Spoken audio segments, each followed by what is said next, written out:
আজ আমি কলার শেক বানাবো। আপনারা দেখেন, আমি 4টে কলা নিয়েছি।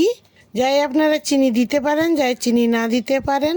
আমি একটু চিনি দিচ্ছি। আর আপনারা দেখেন আমি কিভাবে বানাচ্ছি। আমি আগে কলাটা একটু পিষে আনবো। আমি এখন কলাটা পিষে এনেছি। এখন আমি এখানে দুধ দেব। দুধটা একটু ঘন করে এনেছি, কেন দুধটা ঘন করলে শেকটাও ভালো হয়, খেতেও ভালো লাগবে।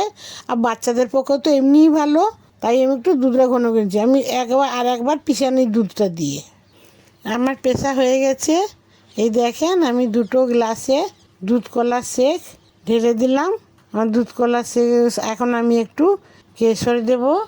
এখন আমি উপর থেকে কেশর দিয়ে দিলাম। কেশরটা দিলে দেখতেও ভালো লাগবে, খেতেও ভালো লাগবে।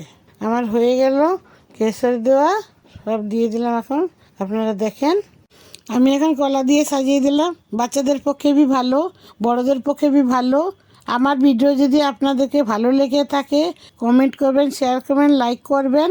আপনারা আমার ভিডিও দেখার জন্য সবাইকে ধন্যবাদ।